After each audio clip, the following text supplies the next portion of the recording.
વલસાડ જિલ્લામાં મેઘરાજાએ ગરબાની મજા બગાડી છે। સ્ટેજ મંડપ સહિતની વ્યવસ્થાઓમાં નુકસાન થયું છે। વાપીના મોટાભાગના ગરબા ગ્રાઉન્ડમાં પાણી ભરાયેલા। ગઈકાલે વરસાદ આવતા ગરબા અટકાવવા પડ્યા હતા। આજે પણ ગરબાનું આયોજન ન થાય તેવી શક્યતાઓ દેખાઈ રહી છે। વરસાદના કારણે ગરબા આયોજકોને મોટું નુકસાન થઈ રહ્યું છે।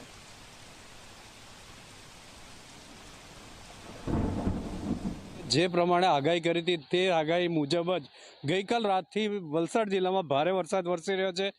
ભારે વરસાદને લઈને વલસાડ જિલ્લામાં ગરબા આયોજકો જે ગરબા આયોજન કર્યું હતું તેમાં કેટલાક મંડળ જે છે, જે ડોમ જે છે એ ડોમ જે છે તે એના પતરા ઉડી ગયા હતા। ડોમ ધરાશય થયો હતો। ત્યારે હાલમાં જે આપ દ્રશ્યમાં જોઈ શકો છો એ પ્રમાણે વાપીના એક ગરબાના આયોજન જ્યાં આગળ થયું છે ત્યાં આગળના આ દ્રશ્યો છે।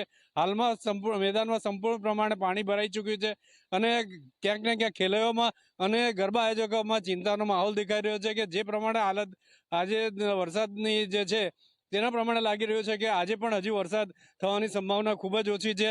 તદુપરાંત વાત કરીએ તો હજી પણ વરસાદ વધારે વરસવાની જે પ્રમાણે હવામાન વિભાગે આગાહી કરી છે તે મુજબ જે ગરબા આયોજકો છે અને ખેલૈયાઓ છે તે લોકો માટે અહીંયા આગળ ગરબા રમવાનું ખૂબ જ મુશ્કેલ દેખાઈ રહ્યું છે। નિલેશ જોશી, ઝી મીડિયા, વાપી।